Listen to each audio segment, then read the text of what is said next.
Bienvenidos a Pilares Podcast, el podcast de la Universidad Antropológica de Guadalajara. Yo soy Ángel González y si están viendo este episodio y no han visto el episodio anterior que hicimos con la maestra de Sentis, les recomiendo mucho que lo vean. La maestra Blanca de Sentis habló con nosotros sobre las nuevas formas de maternar en estos tiempos modernos.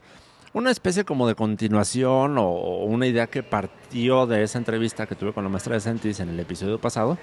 Invité a la maestra Yadira Lugo, bienvenida. Gracias por la invitación. No, gracias a ti por acompañarnos. La maestra Yadira es docente de maestría de aquí de la Universidad Antropológica de Guadalajara y ella es terapeuta sistémica y logoterapeuta. Así es. Que luego estaría bueno hacer un episodio sobre logoterapia. Encantada. Que logoterapia, como yo lo entiendo, así en una frase muy escueta, muy cortita, sería una terapia centrada en el sentido de la vida. Así es. Se dice muy corto, pero tiene significados muchos, muy complejos.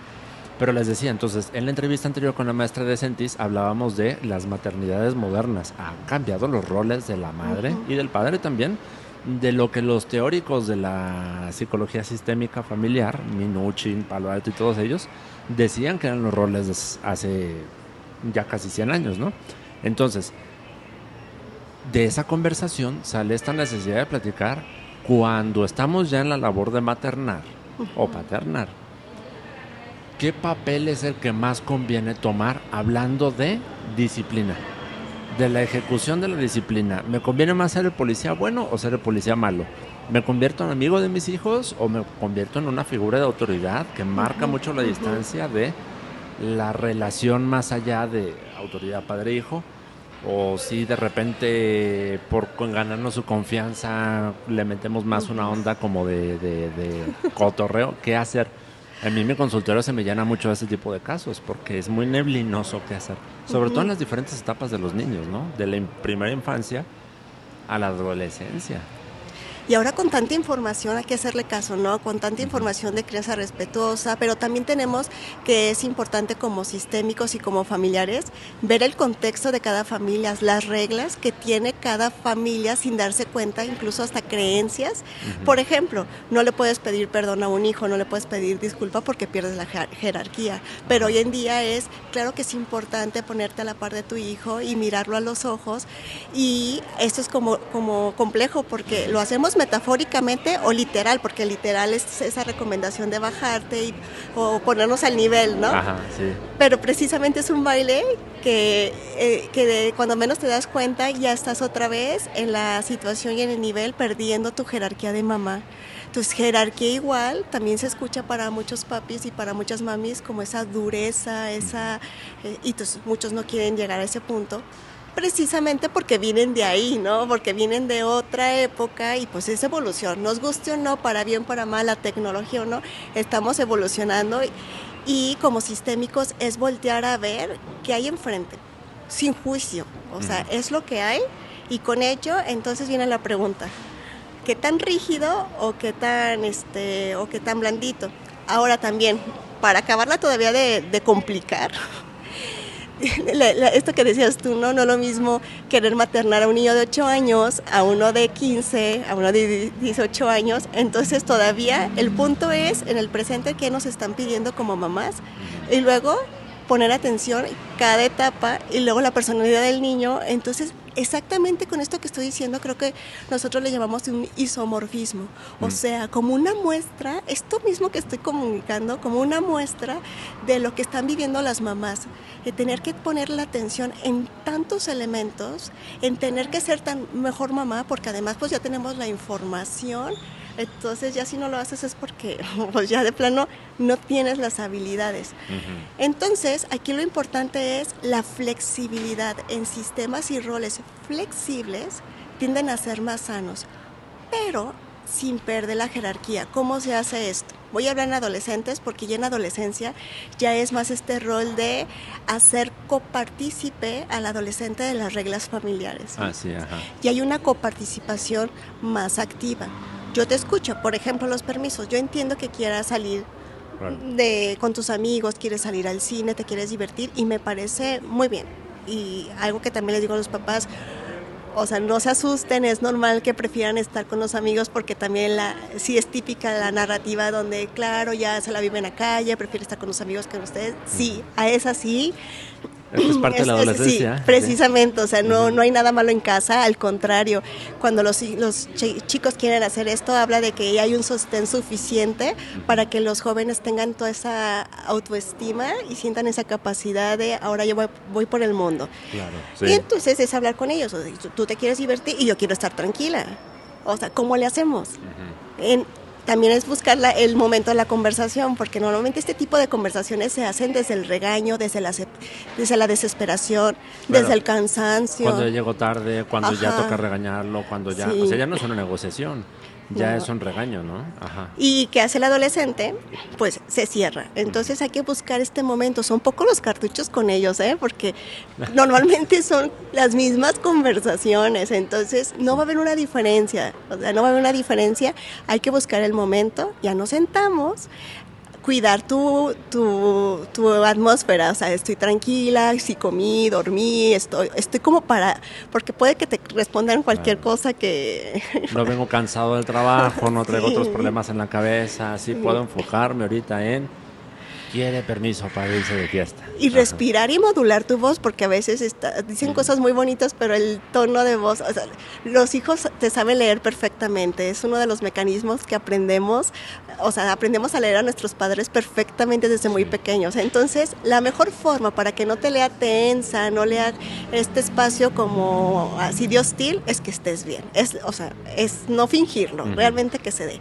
Ya que estás en esta atmósfera, es hablar con él y decir, estoy preocupada, porque sí quiero que te diviertas, pero también quiero estar tranquila de que vas a colaborar en casa, de que vas a estar seguro o segura, de que no vas a descuidar tus estudios. ¿Cómo le podemos hacer? Y al adolescente le gusta sentir que manda y que tiene las situaciones en fondo, entre comillas, porque hay otra parte que no la va a decir, pero también le encanta sentir que tiene mamá y papá, le encanta sentir que mamá está ahí, pero finge que no.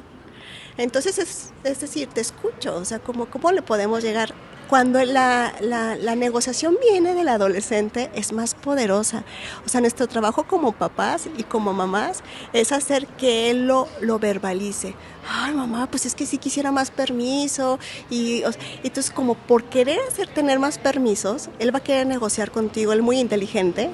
Y entonces él solito tiende, esto es muy frecuente, cada adolescente es diferente, pues, pero en una generalidad, a ponerse la soga al cuello. Entonces ya no eres ni tú ni yo. La negociación que hicimos hoy, porque él está de buenas, yo estoy de buenas, nos estamos escuchando, entonces lo que va a mandar de ahora en adelante es el acuerdo que tú y yo tuvimos. O sea, ya no es que mamá vaya a regañar, entonces los regaños ya no funcionan. Entonces el acuerdo va a ser nuestro dueño, por decirlo así, pero también flexible, o sea que el acuerdo puede cambiar. Yo le digo a mi hijo, en cualquier momento que creas que esto no es funcional o yo crea que no es funcional, la regla para poderlo cambiar es hablarlo previo. Claro, no que cambie en el momento. Sí, porque ahí entonces, ahí, perdón por mi léxico, pelas, ¿no? O sea, entonces, no cedo a mi jerarquía, porque yo sigo sosteniendo nuestro acuerdo y yo cuido y velo para que el acuerdo se dé o propicio una nueva conversación. Entonces aquí es importante, no dejo mi rol de mamá, pero lo hago partícipe y me bajo una conversación de humanos. Entonces yo sé, a lo mejor, no sé si estoy alcanzando a dar esa línea tan delgada entre que soy la que sostiene y dirige, pero al mismo tiempo me bajo, pero desde mi responsabilidad de mamá. No sé cómo lo escuchas. ¿Sí? Sí, volviendo a lo que decíamos ahorita al inicio y conectándolo con esto que me estás diciendo de estos ejemplos, es que hay mucho ruido allá afuera y ese ruido es muy contradictorio alrededor del deber ser como padres modernos, ¿no? Porque sí, por un lado está, como bien tú dices, formar como un sistema familiar en el que quede muy claro la jerarquía. La famosísima jerarquía, ¿no? Los papás deben de ser quienes ponen las reglas y las ejercen, ¿no? Que hacen que se cumplan, porque el padre, madre tienen que tener como esta función en el sistema familiar de que es quien orienta a los hijos a que crezcan de una forma sana y funcional y no sé qué. Pero luego hablamos, como bien dices tú, de estas nuevas paternidades, maternidades responsables en las que ya las cosas se acuerdan y en lugar de regaños son acuerdos y son negociaciones que sí es posible alcanzarlas. Pero ahí el ruido contradictorio es como esta ansiedad de estoy perdiendo mi jerarquía, estoy cediendo mi jerarquía con tal de negociar las cosas con mi hijo adolescente. Y algo que yo, precisamente por esto, que yo propicio mucho es desde adelanto, como los pequeños fracasos. Como parte de un buen proceso y una buena relación van a haber días que no funcionó. Sí. Van a haber días en donde el adolescente dijo, pues, no, o sea, porque tienden a generalizar, pues nunca más y ya no tus acuerdos. Y son cuestiones de momento por lo general. El adolescente habla desde el momento. Entonces, no es que el acuerdo se rompió. En ese momento hay que guardar como papás la compostura, respirar y después cuando esté tranquilo pueden volver otra vez a la conversación. Pero sí les digo, suena muy bonito, pero no va a suceder siempre así. Es un ensayo y error, como tú dices. Cada adolescente es tan distinto, cada papá es distinto. Y todos, absolutamente todos estamos en la vida. O sea, nos equivocamos, tenemos un mal día, dije una palabra inapropiada como mamá. Tú que eres psicóloga, sí, yo que soy psicóloga. Y entonces tengo niños pequeños, pero yo ya me vi en terapia con mis hijos. O sea, yo ya me vi en terapia y pagándole la terapia a mis hijos para que hablen mal de lo injusta que puedo llegar a ser o no sé qué percepción puedan tener de mí de allá. Entonces, hasta ponerme de ejemplo para decir, es que no estamos ajenos a esta humanidad. Entregarnos por... Entonces, ya viendo esto, se entrega uno más al disfrute de los adolescentes. Otra vez, disfrute, pero con esta claridad que es importante para los terapeutas familiares. Nunca se pierde la jerarquía. Okay. ¿Sí? ¿Cómo vamos? Y pues con creencias de que no por pedir disculpas o hablar de, hijo, la verdad es que me equivoqué, o sea, no se pierde una jerarquía por eso. Hay algunos conceptos que yo me he encontrado que se habla mucho en el ruido, sobre todo en redes sociales, que hay 1000 coaches y 1000 especialistas y 1000 recomendadores y consejeros que dan muchas ideas muy opuestas. Porque aquí siento que estamos como en una época en la que lo que funcionaba antes está chocando con las nuevas necesidades de este mundo moderno. Okay. Yo entiendo que antes ser papá, ser mamá funcionaba hasta cierto punto, que es una figura muy rígida, muchas reglas y se cumplen y no opinas y te callas y así llegamos hasta donde estamos. Va, a unos les fue mejor, otros les fue peor, cada quien cuenta como le fue en la feria, ¿no? Dice el dicho. Pero ahora ya como que no funciona tanto. Los niños y los adolescentes ya están más informados, para empezar. Para empezar. Ya tienen más herramientas para negociar y para rebelarse. Negociar en el mejor de los casos, rebelarse en el peor. Entonces, ya no es tan funcional como aplicarla de antes. Yo inclusive he visto casos de personas que en la búsqueda de evitar conflicto en casa con los hijos, le prohíben a los hijos la tecnología. ¿No? Al grado de, yo no quiero que tenga celular, yo no quiero que tenga acceso al internet, a las redes sociales, porque no quiero lidiar con los conflictos que de ello emanan. Pero están generando otro conflicto, que tú, quizás tu rol ya no es de padre, sino de carcelero, ¿no? Como de una persona que conforme crece tu hijo, más te va a antagonizar, y entonces te sale peor el caldo que las albóndigas, ¿no? Sí, que es un excelente ejemplo lo que está pasando con la tecnología, porque están los papás que abusan de y los que, como sé el daño que hace, entonces le privo totalmente. Y la realidad, volvemos al punto de la realidad, es que está la tecnología y aquí la clave es la flexibilidad. Y en esa flexibilidad te vas a equivocar, papá. En esa flexibilidad, en un futuro vas a decir, ¿en qué momento elegí? Entonces yo lo que sugiero, para mí la clave son dos cosas. Uno, revisar desde dónde estoy poniendo reglas. Desde el dolor de mis infancias, desde la culpa que no puedo estar tan presente. Entonces, primer clave es revisar desde dónde pongo. Y dos... Desde el miedo, muchas son desde el miedo. Ay, yo soy, o sea, ¿es lo que tu hijo necesita o está dirigiendo el miedo, la indicación o la dirección? Si es así, entonces no estoy vinculando con mi hijo, no estoy vinculando con sus necesidades, estoy vinculando con mis emociones, que está bien tomarlas en cuenta porque me dirigen, porque me guían, tomarlas en cuenta, pero no dejar que ellas, o sea, fluyan sin ninguna cuestión. Y la otra parte es, dentro de las decisiones que toman, yo les sugiero algo, con la mayor claridad posible, ¿me hace sentido esta regla? ¿Me hace sentido este límite? Si es un sí, aunque te equivoques en un futuro, hay mayor paz. porque muchas veces no vamos a saber hasta que el futuro nos alcance, decir, sí me equivoqué y lo hice en verdad con las mejores intenciones, honestamente, porque también pues todos, insisto, nos equivocamos. Entonces, pero lo hice con las mejores intenciones, me responsabilizo del error, pero no es como desde la culpa del castigo, sino desde estar viendo, desde el crecimiento también personal de los papás. No sé si me expliqué. Ajá, sí, sí, porque ahí tiene mucho que ver entonces tener la posibilidad, la habilidad de tener como, de ser como autocríticos, de observar yo de dónde vengo y decir, a ver, que sí, que no, me sirve para educar a estos hijos, ¿no?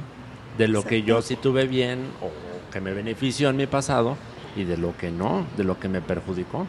Entonces, como poder hacer un discernimiento más claro de, pues, yo con qué intención voy a ponerles estas reglas, estas normas, estos límites.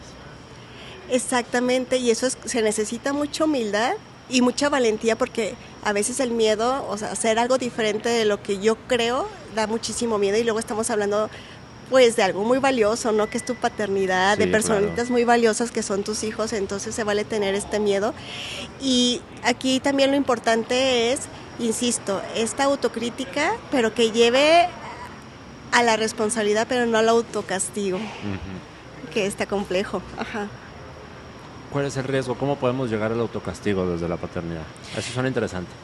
Hay un libro que les recomiendo, se llama Educar sin culpa.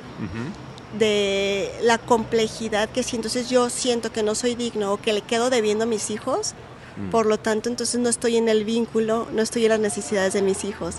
Entonces si yo creo que estoy mal con mis, o sea, que le estoy debiendo a mis hijos, entonces voy a estar actuando desde la compensación y eso lastima mucho. Entiendo que la maternidad o la paternidad que cada uno de nosotros necesitamos es diferente a la que nuestros hijos necesitan en el presente. Entonces, si se fijan, es un mundo de cosas que quisiera más bien decirles, sigan trabajando en su persona, pero también en esta fluidez, porque no nos va a alcanzar los libros, no me va a alcanzar las maestrías, o sea, no me va a alcanzar. Entonces, sí, esta responsabilidad de tampoco me dejo fluir constantemente, pues, así como de que las emociones me manden, pero saber que no nos va a salir, que nos vamos a equivocar y que si estamos tan cuidadosos, vamos a dejar de lado el disfrute. Y yo creo que también esto es muy valioso, disfrutar a nuestros adolescentes, porque claro que se pueden disfrutar. Claro. Bueno, en teoría se los digo, ya que mis hijos son adolescentes ya les contaré desde la experiencia. Ya para terminar, hay una duda que, bueno, hay una cosa que yo veo que pasa muy constantemente, lo he visto en conocidos míos que ya tienen hijos y lo he visto mucho en el consultorio. Yo que atiendo mucho adolescentes y los papás me llegan como con esta situación o yo la detecto en ellos. Detecto mucho que muchas veces la disciplina que queremos que empiezan a tener los adolescentes la estamos ya empezando como a buscar demasiado tarde. No sé si demasiado tarde es el concepto correcto. ¿A qué me refiero?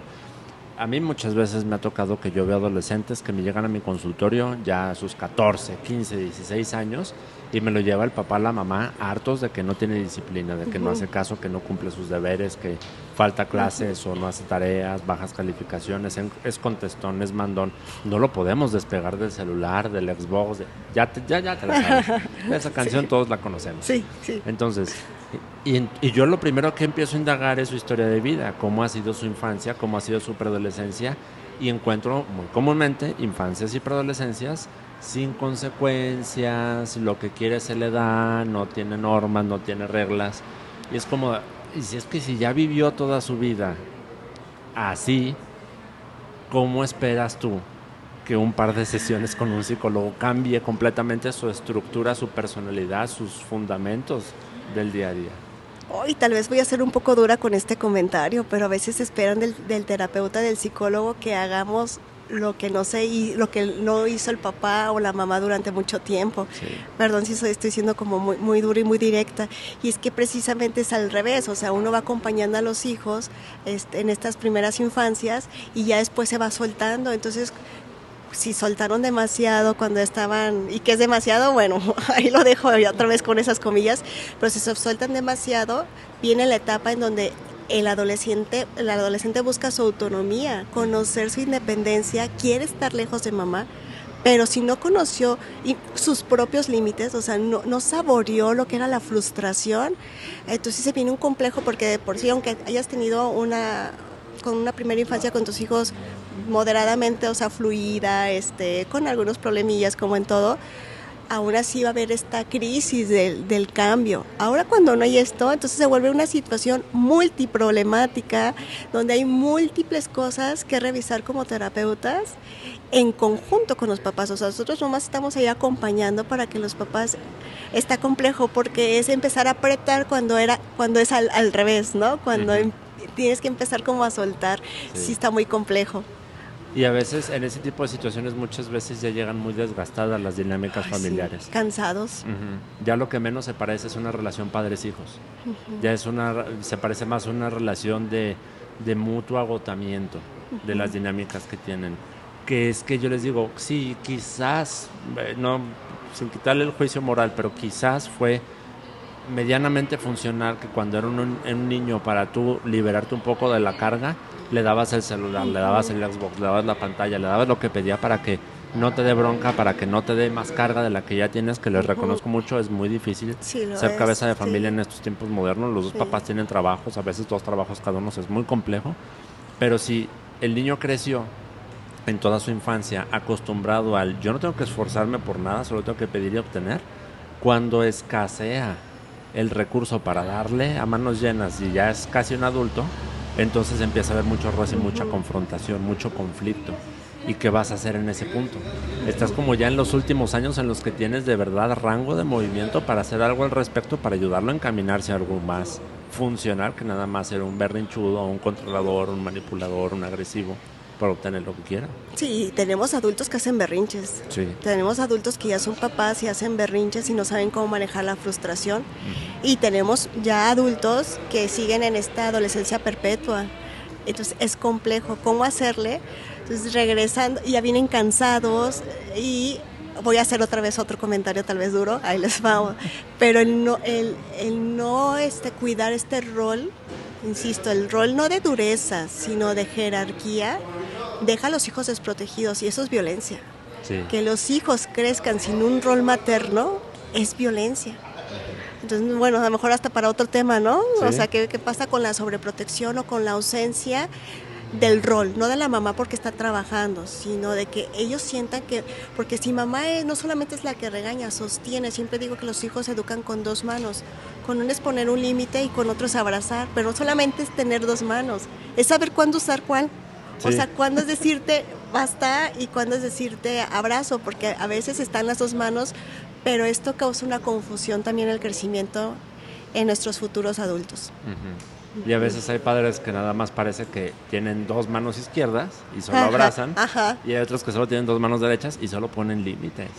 O están otros que tienen las 2, pero cuando es la hora del límite abrazan, y cuando es hora de poner es momento no de regañar y de sermonear, es momento de disfrutarnos y usan la otra. Es todo un tema. Mucho autoconocimiento. Ya este ritmo de vida y esta evolución, para acabarla todavía de más exigencia, nos pide conocernos mucho. No acabamos. Sí. Y ya para terminar, esto es como para dejar una pregunta al aire que creo que en estos últimos meses, años, está agarrando muchísima relevancia porque está entrando un actor nuevo que ningún modelo de sistemas familiares o sociales tenía en el radar. Está entrando la inteligencia artificial. Ay, ok. Un nuevo ente que no es humano, pero tiene todas las capacidades de emular un humano, que nunca le va a llevar la contra a los adolescentes y que los adolescentes tienen acceso a él, o ella o ello, como le llamemos a esta cosa que no es humana, y tienen acceso gratuito 24/7 y siempre les va a dar la razón. Sí. ¿Cómo esto está alterando las dinámicas familiares en todo el mundo? Esto es muy nuevo, sí. Esto hay muy poco estudio, apenas estamos por descubrir cuáles van a ser las consecuencias a largo plazo de esta nueva situación que está ocurriendo. Porque te cuento casos así fácil, muy simple, que a mí me pasó en el consultorio hace poco. Me llegan los papás de un adolescente, que la adolescente tímida, no habla mucho con ellos, le cuesta trabajo expresar lo que siente, y ellos siempre consideraban que pues ella era muy, muy aislada, muy cerrada y no hablaba de lo que sentía. Pues resulta que cuando ella ya les comunica una necesidad específica que está teniendo respecto a su escuela, una situación cotidiana, ella en lugar de decírselo a sus papás, les manda las capturas de un mensaje que ChatGPT redactó por ella para sus papás. O sea, es ChatGPT hablando a nombre de ella, como su vocero, con sus papás, porque ChatGPT sí la conoce a profundidad, sabe lo que siente, sabe lo que piensa, sabe lo que le preocupa, sabe cosas que los papás no saben. Ella lo habló con ChatGPT y le pidió, redáctale a mis papás un mensaje en el que les quede claro por qué necesito esto. Y el mensaje es así: queridos papás de fulanita, cuando ella les está pidiendo esto, no es por esto, no es por esto, es por esto otro, necesito que me entiendan. Tenemos que ubicar lo que está pasando. Sí. Es un robot diciéndote, mamá de esta niña, necesito que me entiendas para que tú sepas lo que te estoy yo explicando de las necesidades de tu hija. Mi vida. Esto es realidad. ¿A dónde estamos yendo con esto? Sí, ¿no? Y es realidad. O sea, ¿qué historia tan interesante. O sea, me han pasado cosas similares en psicoterapia. Tal vez me arrepiento después de lo que voy a decir, porque como dices, esto es nuevo. O sea, no sé si lo que voy a decir, estoy hablando muy sinceramente desde la ignorancia, pero yo ahorita la uso cuando mi paciente me dice, sobre todo si son adolescentes, pues es como hablando de sistémicos, pues siéntate, inteligencia artificial, y porque aunque le digas que no la uses o le expliques que no es algo tan fiable, lo va a seguir usando. Claro. Entonces, digo, tal vez me vaya a equivocar en un futuro hablando de hoy me hace sentido. Claro. Después hago un podcast en unos años para desmentirme, ¿no? Pero ahorita sentar, no sé cómo lo escuchas tú, como al ChatGPT, y hablemos en relación de esto que te dijo él, tú cómo estás contigo, y escuchar a los papás. La psicoterapia va a cambiar también. Sí. Sí. ¿Para dónde? No sé. Y a lo mejor va a llegar un punto en el que vamos a ver, no sé, sesiones familiares en las que una de las sillas está ocupada por la computadora y nos está dando su opinión también. Yo ahorita eso es lo que se me ocurre y es realidad, o sea, nos gustó, ¿no? Precisamente estábamos hablando antes de empezar, cuando empezó lo de la pandemia y los podcasts y demás, las sesiones en línea eran casi, se escuchaba que existían, y ahorita pues es el pan de cada día. Sí, claro, sí. No, yo creo que en las aras de todos estos cambios que hemos visto últimamente, pues sí, es como mantener los ojos bien abiertos a qué va a pasar, pero también creo que este tipo de situaciones, lejos de alarmarnos, o sea, de preocuparnos, debería ocuparnos, ¿no? Porque yo la invitación que le hice a estos papás fue, hay que sentarnos todos, bajar el pánico y observar que esto es el síntoma de una situación más profunda. Este es el síntoma de por qué tu hija, en lugar de contarte a ti las cosas que le preocupan, considera su red de confianza, su círculo de confianza, su persona segura a algo que no es una persona. Entonces, eso es un síntoma que te dice, mira, como todo síntoma, toda enfermedad, ¿no? Me duele aquí, hay que ir con el especialista de esta zona o ver qué hacemos, porque específicamente aquí está el problema. Entonces, pues habrá que repetir este episodio dentro de 10 años, a ver qué estamos viendo que le pasó a los adolescentes con inteligencia artificial. Ahora, ¿dónde están? ¿Qué están haciendo? Sí. ¿Cómo les está yendo? Sería interesante, y volvemos otra vez a la flexibilidad entre, como dijiste, que hay debajo de, pero también el recurso. O sea, que, bueno, yo vi esta ternura de esta adolescente de tiene una necesidad de comunicarse con los papás y está usando los recursos que está a la mano. Entonces es lo que me preocupa, pero también el recurso que ella está usando para conectarse. Pues sí, dentro de lo que cabe, eso es como lo rescatable. Sí. Okay. Pues, maestra Yadira, muchísimas gracias por habernos acompañado. Para más información acerca de cómo lidiar con estas nuevas paternidades y cómo encontrar la forma, el equilibrio ese muy complejo, pero no imposible de lograr, de ser la figura de autoridad, pero también ser una figura de apoyo y de cariño, ¿cómo te pueden contactar las personas? Por redes, como psicóloga Yadira Lugo. Ok, muy bien, pues ya lo saben. Recuerden que esto es Pilares Podcast, el podcast de la Universidad Antropológica de Guadalajara. Escuchan este y los demás episodios que hemos hecho acerca de cómo las dinámicas familiares están cambiando, y escúchanos dentro de unos 10, 15, 20 años. Tenemos que hacer un episodio en el que le demos seguimiento a esto y ya les podremos mostrar los resultados. Miren, los niños que crecieron con inteligencia artificial, aquí andamos. Exacto, ya le salió un tercer ojo. Entonces, ya veremos qué les decimos. Pues muchísimas gracias, maestra. Un placer.